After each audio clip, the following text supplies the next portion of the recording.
everybody. It is Saturday, November 4th, and you know what that means. It is time for the High Risk Wrestling Podcast. I am your host, not making that trip to Saudi Arabia because I just don't want to be there. It is me, Jeremy Pierce. You know you can check out the socials, Charismatic Creations on Facebook, YouTube, Charismatic_Creations 52 on Instagram, and the 215 on Twitter. Coffee, Patreon is always welcome for donations. Don't forget to check out the newest episode, the first episode of Flashback Friday. It's a rough one, but the power went out when I was filming the video, so I'm sorry.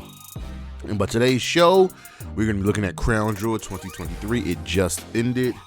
Usually we do What Just Happened, but we have had shows where the Irish Wrestling Podcast has been a review show, and that's what we're going to do today. But for now, you know what's next, so just go on and hit my music.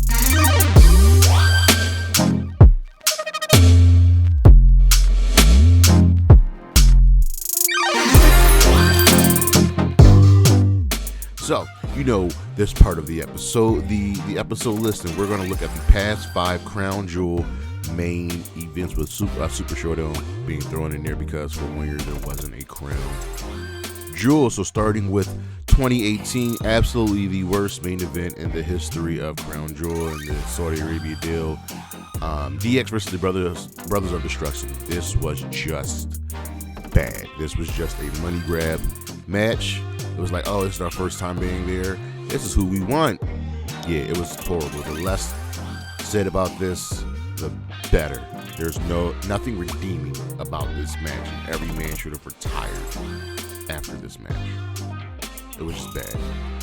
Almost as bad was in 2020 at Super Showdown, Brock Lesnar defeating The Fiend for the WWE Universal Championship.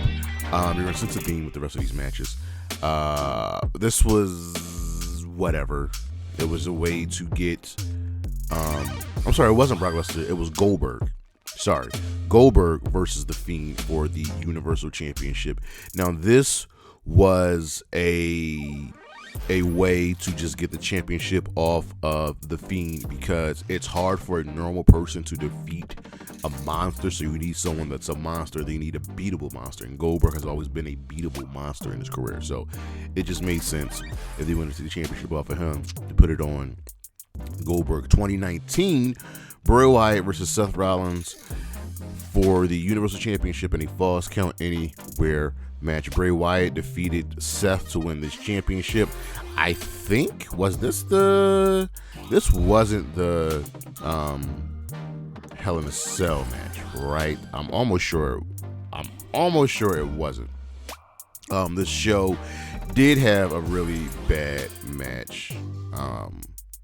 Yeah, they redid this match because remember they had the Hell in a Cell match, and the stipulation for this match was the match could not have been stopped for any reason after the horrible ending they had for the previous championship match that they had. 2021, number 2, Roman Reigns versus Brock Lesnar for the Universal Championship. This was fine.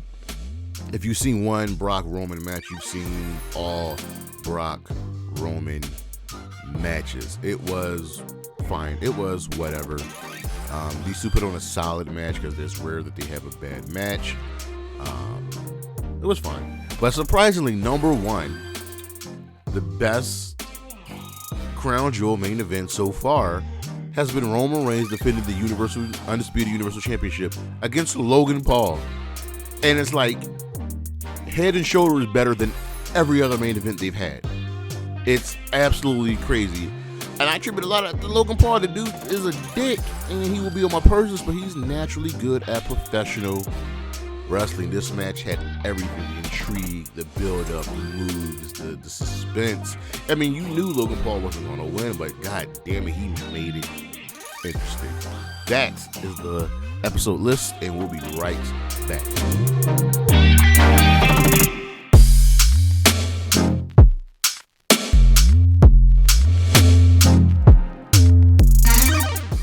Damien Priest is in a prime position to be elevated. He is Mr. Money in the Bank, carrying essentially what is a guaranteed World Heavyweight Championship, because rarely if you cash in, you lose. And he also has a big match against Cody Rhodes here at Crown Jewel. Seth Rollins has a big match at Crown Jewel. So the question is, will Damien Priest walk out as the World Heavyweight Championship? Will they pull the trigger on him? And I think no. I think that there is a time and a place, and me personally, I would have had Shinsuke Nakamura win the championship at the in the last man standing match against Seth Rollins. So Damien Priest is going to take loss. He's going to stay looking okay, still main event in Raw, because all the Judgment Day ever do is Raw. But the question is, when do we pull the trigger on Damien Priest? Because he has his briefcase. Does he win it before the end of the year? Does he win it before WrestleMania, but after the Royal Rumble? We don't know, but I am very curious of what they'll do, because I think Damien Priest will shine as World Heavyweight Champion.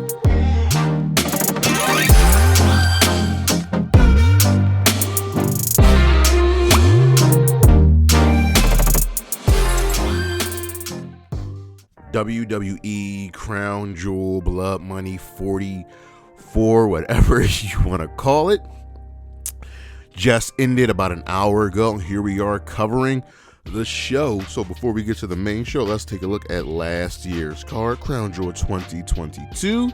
We had a couple of matches on the show. We opened up with Brock Lesnar defeating Bobby Lashley in a solid affair. Damage Control, the team of Dakota Kai and Io Sky, defeating Alexa Bliss and Asuka to win the WWE Women's Tag Team Championship. This was pretty good too. We had a steel cage match with Drew McIntyre defeating Karrion Kross. We had a 6-man tag match with the Judgment Day defeating the OC. Braun Strowman defeated Omos in the random match of the show. The Raw Tag Team titles and SmackDown Tag Team titles were on the line. The Usos were both champions at this point, and they retained, defeating the Brawling Brutes. Bianca Belair defeated Bayley, retaining the Raw Women's Championship in a last man standing match. It was a phenomenal match. And in the main event, Roman Reigns retained the Universal Undisputed WWE Championship, defeating Logan Paul in an absolutely fantastic match. This was by far and away the best Crown Jewel. But with that being said, let's get into today's show. So we had a pre-show match with Sami Zayn taking on JD McDonagh. It was a nice little way to get Sami Zayn on the card, further the storyline against the Judgment Day, and Sami Zayn won. Get this, he won with the least devastating move in all of sports entertainment. Yes, Sami Zayn won with a Blue Thunder Bomb, and the only person he actually beats with that move is AJ Styles. So yes, and his thing is, the Blue Thunder Bomb is a great looking move, and it should finish matches. But he hit a haluva kick right before. But this was solid, and JD McDonagh looked really good here too. He's a good wrestler, and Sami Zayn was the perfect dance partner for him. So we move on to the main show. We open up with the World Heavyweight Championship as Seth Rollins defended against Drew McIntyre, and this was legit.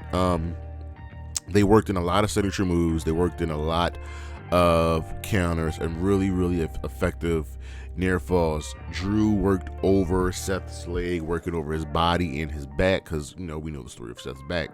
And Seth always found a way to counter, to get up and get out and recover.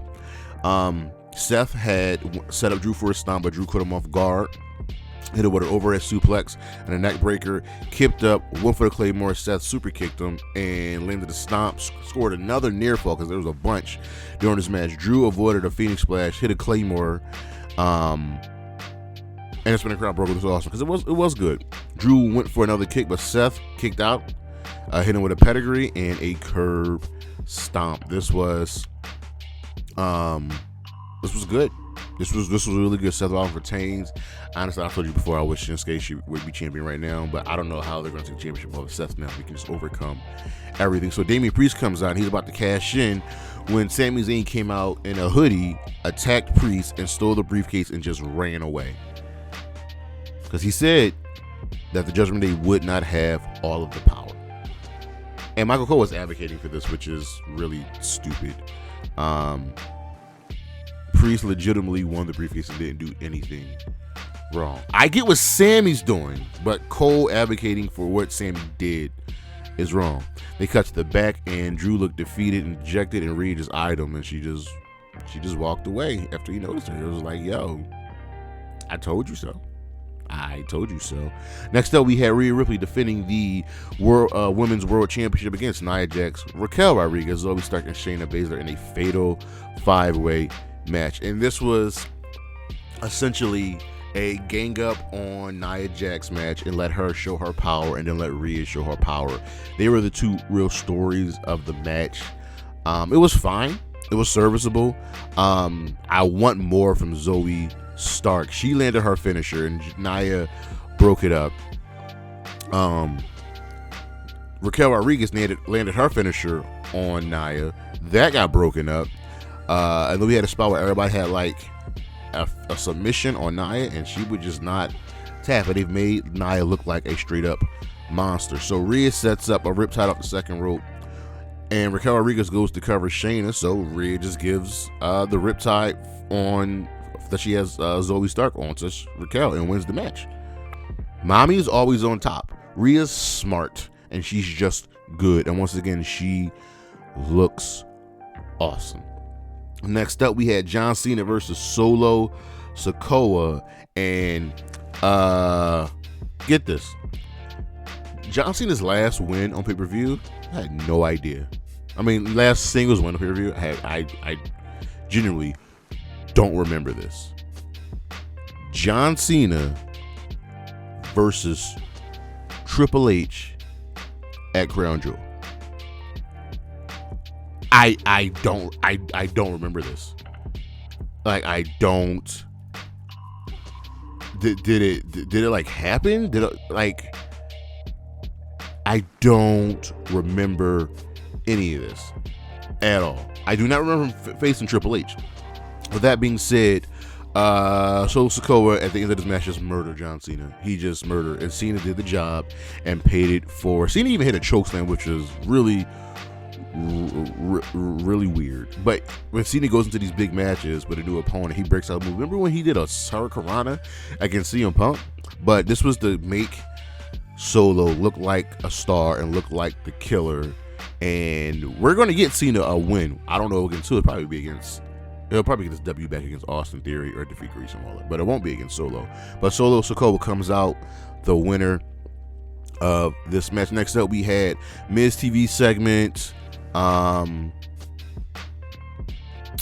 He made his ring entrance. He had some Saudi Arabian guests, and then Grayson Waller came out to replace the Miz set with his Grayson Waller effects set. So here's another feud. We're doing the Miz turn. You know how these things go. They help get the local guy over, whatever, and we move on.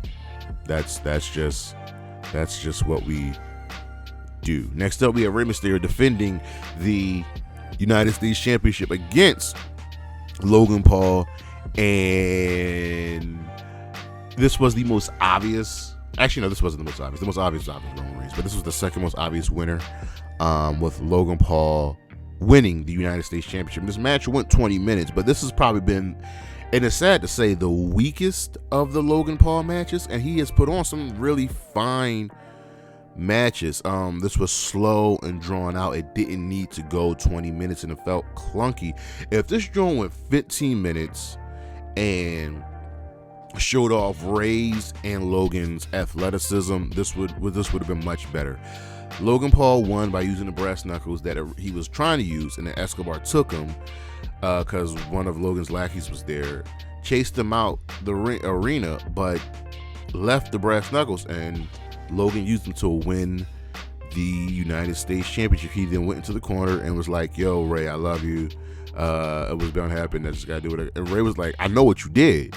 And Logan was just playing dumb. So we'll see what happens. I really was expecting Dom to be the one to cost his pops the championship. But Logan Paul is your United States Championship. Next up, Io Sky versus Bianca Belair, with Io defending the WWE Women's Championship. And I love this. It was a really good match. The crowd was really, really dead for it. So if you exclude the crowd, this was a good match because Io Sky is just a fantastic wrestler. And my fear was that Io was going to lose here, but she didn't. So Io worked over Bianca's leg and controlled a lot of the match until Bianca was able to, power up. And we get to the point where obviously Bayley comes out and Io's like, yo, what are you doing? Bayley's like, trust her, trust me. When she's watching closely, Io didn't seem excited about this. So Bianca countered and went for a KOD. Io slipped, kneed Belair holding her braid, right? And Sky went for tightrope move, hit a moonsault on the outside, both were down on the outside. Bianca, right, rally, got Sky back in the ring, and Bayley distracted the ref. So Bianca was like, all right, I'm just going to take care of Bayley. She takes care of Bayley, and Sky clotheslined her, right? Then slingshot us over the top rope, takes out Bayley, accidentally hits Bayley. Bianca threw Io back into the ring, right? Bianca punched her Bayley off of her, set up for a KOD on ringside, and Kairi Sane showed up and punched Bianca, and then threw her to the ring post, hit a spinning back fist. When Bianca crawled back into the ring, Io was already on the top rope, hit the over the moonsault. 1, 2, 3, have our champion retaining. Io and Kairi hugged, and Bayley looked confused.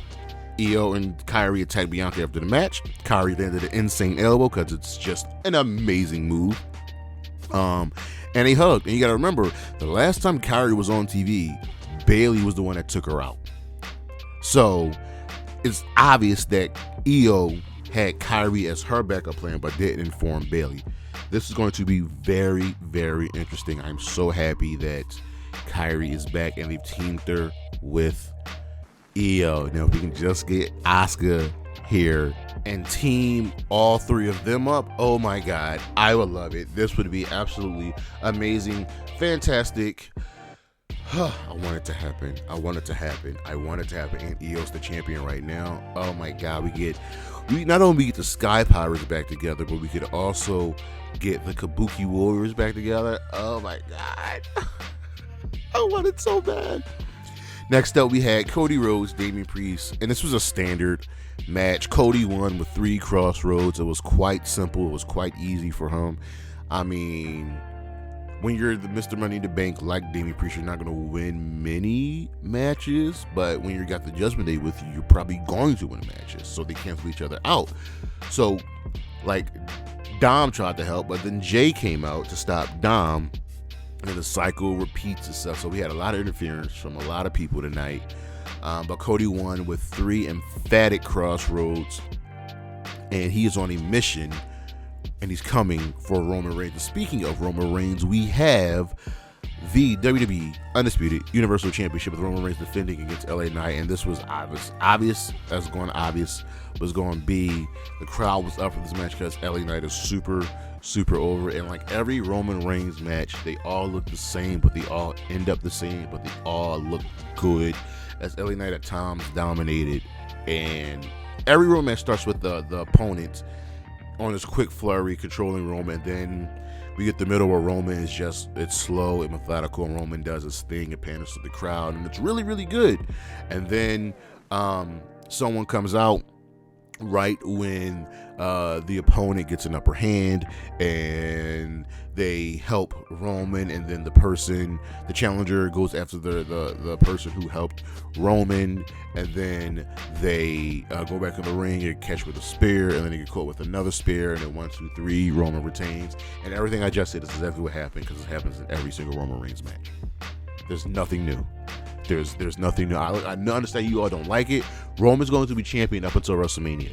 Get used to it. And not only that, he will not be defending the championship again until the Royal Rumble. Period. Sorry. This was fine. LA Knight looked good in defeat, because everybody looks good in defeat against Roman Reigns. This was whatever. It was cool. It was one of the better matches on the card, but it was cool. It was fine. But that was WWE Crown Jewel 2023. It was a fine show, but I still think last year's show was much, much better. But that's the show. Thank you all for listening. Thank you all for watching. I don't know what's next week, so I forgot to put the schedule out. So come back Sunday or Monday for the schedule for the rest of the month of November. Please don't forget to check out Flashback Friday. I'm going to keep knocking that joint out for you. Check me out on the socials, Charismatic Creations on Facebook and YouTube, Charismatic_Creations52 on Instagram, the 215 on Twitter. And as always, Zia Lee, Wendy Chu, Shotzi Blackheart, Gigi Dolan, Jamie Hayter, Chris Statlander, Isla Dawn, and Willow Nightingale. Holla at your boy. Peace.